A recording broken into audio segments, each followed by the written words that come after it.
Great.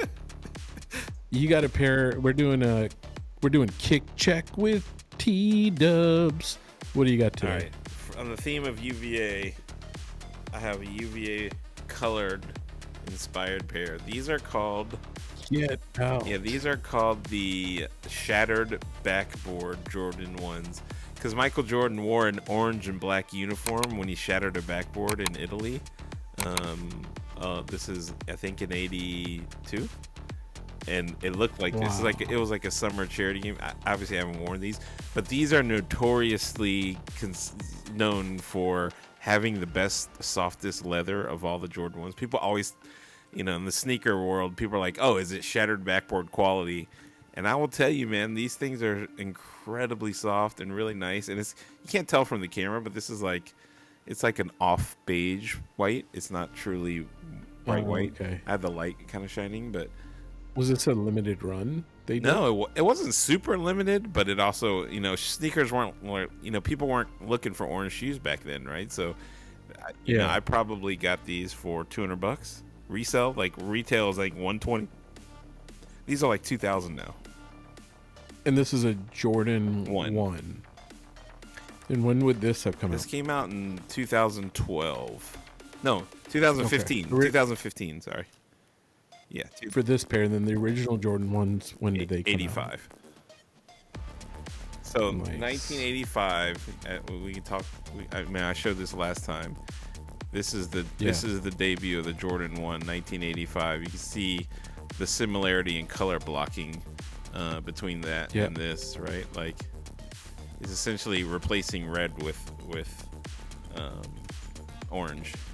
Shattered backboard. I haven't worn these. I love them. I actually have them on a shelf. I showed you. I have every Jordan in a original colorway on one side of my wall, and then every Jordan in orange on the other side. It's pretty cool. Next kick check, maybe we can walk over there. Yeah. And take a look. I like this. I like it. Is there some sort of guarantee that if you're wearing these, you're going to be able to shatter backboards? A backboard or mirror, just a cupboard door? Okay. I don't know. I haven't worn them yet because I'm scared I'll shatter everything walking around in them. I don't know. Try it on and sit down on a toilet. I love these. Obviously with orange and the UVA tie. This is I bought the shoe originally just for that. I was like, oh my god, an orange, the Jordan 1. I have to have it. And then little did I know it'd be like the most buttered leather in the history of Jordan. Well, like we said, UVA fan, right? Yep. That's the benefit of having a theme that I stick to, and the orange. As you can tell, makes it easy for purchase. A lot of orange stuff and a lot of blue stuff in my collection of things. I like it. So we're talking about things. The other thing we were talking about was Funko Pops. Yes, sir. Right? Yeah, you want to go Something first? Something you started buying. Yeah, I'll go. So I actually realized I do have quite a few Funko Pops. In my office, I'm probably looking at 10. I didn't realize I had so many. So picking one was kind of interesting. So I picked this one. Oh, you opened yours. Okay. Yeah, I don't keep any of them in a box. I refuse to. So this is John Wick. Yeah, that's sweet. And the cool thing about this John Wick one was it comes as a little dog. Oh, wow.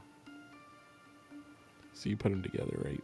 Yeah, so, I bought this one. He sits on a little separate shelf just with all my Funko Pop. Or I got 3 on that wall. But, I take them right out of the box. I don't care if it's a super collectible one. I don't even keep the box. I'm the guy that just tears it out. Puts them on. I'm the opposite. Yep, puts them on the wall. I've never even seen John Wick. I know everybody talks about it. I haven't seen it. I have no idea what. Dude, phenomenal. I held off seeing it until maybe 3 years ago, and that was the first time. And they just put out the 4th one, but dude, it is one of those movies where everyone keeps telling you to watch it, and you're like, yeah, I'll watch it, and then you watch one. That makes me not want to watch it. You just sat and watched all 3. I finally caved in and watched Sixth Sense 30 years later. So anyway. And what'd you think? I couldn't believe. It caught me off guard. I can't believe he was dead. Shocking. At the end, what does he say? Spoiler alert! 30 years later, I heard the jokes my entire life, and I was like, whatever. And then finally, 30 years later, I'm like, God, now I get it.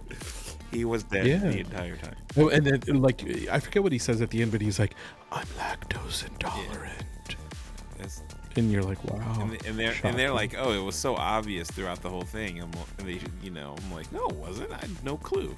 Yeah, not to me at all. Yeah. I'm Not sorry, to me. It but was shocking. But you got to watch dead people walking John around Vac. is definitely not normal. Yeah, you got to watch John Vac. All right.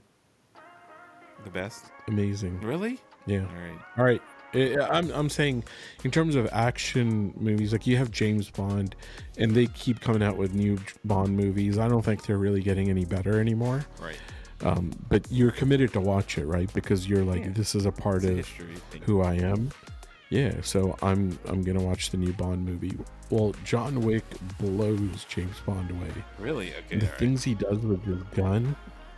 Jason Bourne was not it for me, so maybe this one will be. You know why? Because it's his name. It's like so common. It's like it feels like a grocery store. For me, hey, I'm gonna go to Jason Bourne's real quick. You need anything? No, hey, for me, cauliflower. it was the amnesia thing for me. That I couldn't deal. Because remember in the 80s, there was always there was an absolute run of like everyone getting amnesia on every TV show and doing a season recap. Yeah, like it was too Theo, much. the Huxtables, like got amnesia, and then Alf gets amnesia, and at the end of every season they do an amnesia. And then Still once don't know what Jason kind of Bourne had animal amnesia, I was out. I was like, I don't want to see a season recap of whatever the show is. I wish I could forget that. All right, your Funko Pop. What do you got? You ready? I'm never ready. Mine get out is of here. Kasim, and it's signed by him. It says, "No soup for you, no soup for you." One year. Where did you get this sign? He was at. Must have been like at a show. What's that? Like at a show? Yeah, he was at a local like pop culture show that I was selling sneakers at, and you can see it says Soup Nazi. How cool is that? Dude, that all right. So for those that don't know, explain who Yev Kasim is. So if you watch Seinfeld, there's a episode. I think it's just one episode where there's this George Costanza talks about this incredible soup that he tried. It's like life. It said it made his knees buckle. He was telling Jerry and Elaine about this soup, and they're like, we gotta go get it. Let's go right now. And they get in line. He's like, okay, this guy's a little particular. You have to order a certain way, or he will kick you out and he'll ban you. And he would yell, "No soup for you!" And then he would say, get back in line or whatever it is. So they went to the restaurant, and then George is like being very methodical about how he gets it. He asks for bread, an extra bread. And the guy says, "No soup for you. Get back in line." And he has to go up to the back of the line. He's like, "I did it wrong." And then, anyway, it became a whole joke because he's kicking people out for ordering. It's a very New York thing. And apparently it's real. Yeah. It's a real soup Nazi place where the guy is very particular and just gets mad at people. Lines out the door and very, very good soup, passionate about what he does. Went there. But that's awesome. I went there and I love tried that. the soup. It was good. I mean, did you really? Yeah, I went and tried it. That's my wife loves soup, and we love the show, so we went. So your Funko Pops, they're all in boxes. They're all in boxes. Is that right? You keep everything in a box. I have the Notorious B.I.G., Ready to Die, and Life After Death. The CD album Funko is still in box. I'll show you. Mine's out. Biggie's out. Biggie's out. He treats my office like New York. He runs it. I have maybe. I mean, I'm not a big Funko collector because they're kind of hard to store. I have like maybe 5 or 6. My kids have a couple. Yeah, you were talking about this all the time, but you know how we just get like fixated, right? And like I was saying, in my office there's 20 of them. 7, okay. and then Captain Crunch is somewhere. I don't know where he is right now, but my thing is cards. Floating around. I went crazy. I've always collected cards, and like with the whole basketball and the sports theme, like you can imagine, I have a lot of Virginia basketball cards. Everywhere. Like literally at my desk.